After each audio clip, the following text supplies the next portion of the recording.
Ang digmaan sa pagitan ng dalawang bansa ng Russia at Ukraine ay nagdulot ng the largest and deadliest conflict noong ikalawang digmaang pandaigdigan.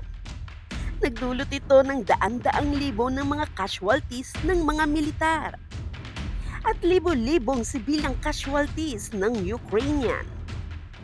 Nang dumating ang ika-24 ng Pebrero 2022, sinalakay ng Russia ang Ukraine.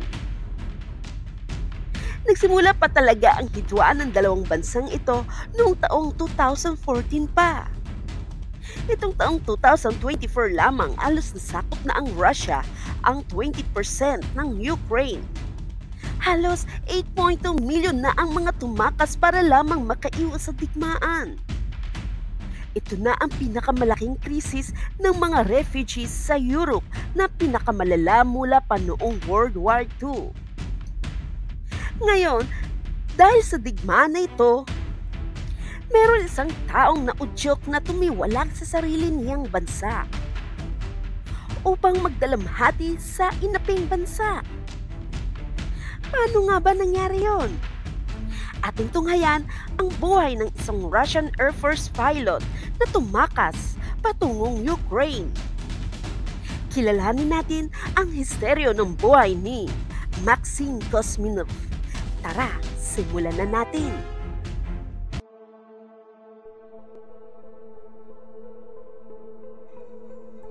Misteryo.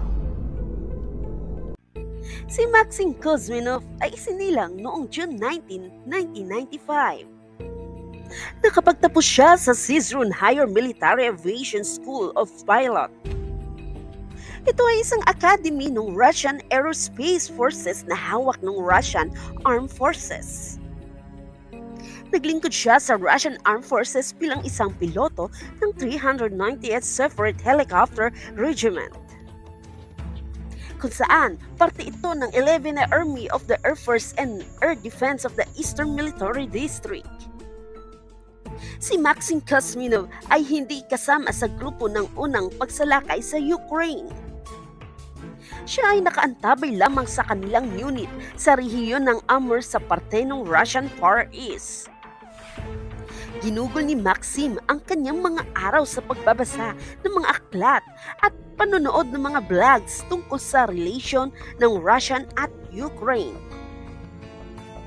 kung saan ito ang naging dahilan niya sa pagsimpatya sa bansang Ukraine. Ito ang naging dahilan bakit nanlamig siya sa kanyang sariling bansa para gawin ang isang plano para tumakas. Gayunpaman, kinontrata pa rin siya bilang isang piloto noong October 2022. Kung saan isa-isa nang sinakop ang mga lugar ng Ukraine tulad ng Mariupol at pagkatapos sa Berjansk.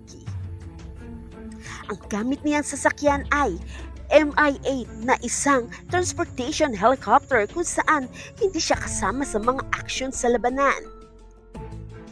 Nais ni Maxim na bumitiw sa kanyang tungkulin ngunit hindi niya ito itinuloy sapagkat binalaan na ang nakakataas sa Russia na kung sino man ang titiwalag ay dadalhin sa frontline ng infantry.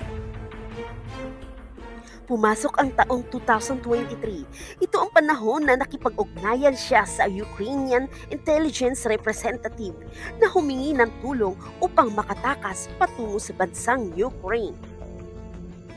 Sinabi niya sa taong kinontak niya ang kanyang dahilan kung bakit nais niyang umalis sa Russia kasama ang pamilya. Pumayag naman ito at nagplano sila kung paano siya tatakas patungong Ukraine. Pinangakuan din siya ng mga ito na bibigyan siya ng pabuya sa halagang $500,000 at proteksyon para sa kanya at sa buong pamilya niya. Tinawag nila ang operasyon na ito ng Senyetsha. Ang operasyon na ito ay pinalano ng 6 na buwan para maisakatuparan ng maayos. Dumating na ang nakatakdang araw ng kanyang pagtakas at naisakatuparan niya ito noong August 9, 2023. Sakay ng kanyang helicopter kung saan may lulan din sila ng mga piyesa para sa 3 Russian fighter aircraft. Ang mga aircraft na ito ay Sukhoi Su-27, Su-30SM at Su-35.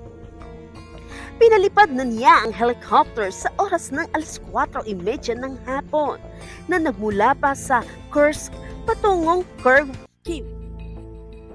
Kasama ni Maxim sa onboard ang isang technician at ang isang navigator na walang kaalam-alam sa kanyang mga plano. Sila ay sina Tursunov Kozbak at Nikita Kryanov. Nang maglaon, ipinaliwanag niya sa mga ito ang kanyang mga plano. Kung saan naging agresibo na ang mga tripulante niyang kasama para mapigilan siya sa mga plano niya. Dahil si Maxine lamang ang nakakaalam kung paano paliparin at ilapag ang helicopter, hindi na makapalag ang mga ito.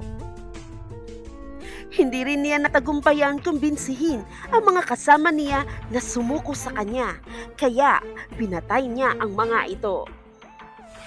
Sabay sinarado ang radyo para maputol ang komunikasyon sa base militar ng Russia. Nang nakatawid na siya ng hangganan, sinimulan na siyang barilin pero hindi niya alam kung sino nauna. Sigurado siya sa kanyang sarili na ang mga sundalo ng Russia ang nagpapaputok sa kanya. Natamaan siya ng bala sa kanyang binti dahil sa pagpapaputok ng mga ito. Kaya pinalipad pa niya ng pataas ang helicopter ng 20 kilometro hanggang nakarating na siya sa lokasyon na destinasyon niya. Ang karga ng helicopter na dala ni Maxim ay malaking tulong sa sandatahan ng Ukraine para magamit ito. At ibinigay lahat ni Maxim ang mga nalalaman niyang mga plano ng Russia para may pagtanggol ng Ukraine ang kanilang bansa. At ito rin kasi ang kapalit sa mga tulong na gagawin ng mga ito para sa kanya. Dumating ang February 2024. Merong natagpuang nakahandusay na katawan sa sasakyan nito at may mga tama ito ng baril sa underground parking ng Villajoyosa, isa sa mga probinsya ng Spain. Ayon sa kanilang pag-iimbestiga, nakumpirma nila na ang taong namatay ay si Maxim Korsinov, kahit nahirapan silang alamin dahil sa bago at peke nitong identity. At sinasabi na assassinate ito ng Russia SVR. Ito ay Foreign Intelligence Service of the Russian Federation. Inulat ng pahayagang El Pais na ang mga otoridad ng Espanya ay nagbigay ng mga peking dokumento ngunit hindi nagbigay ng mga garantiyang proteksyon. Naniniwala mga otoridad ng Espanya na nalantad si Korsinov nang tumawag siya sa isang dating kasintahan na nag-imbita sa kanya sa Alicante. Ang ginawa ni Maxim Korsinov ay nagbigay ng takot at babala sa Russia na maaaring maulit muli ito. Sa mga ginawa ni Maxim sa palagay mo, tama ba na talikuran o traidorin ang bansang sinilangan niya?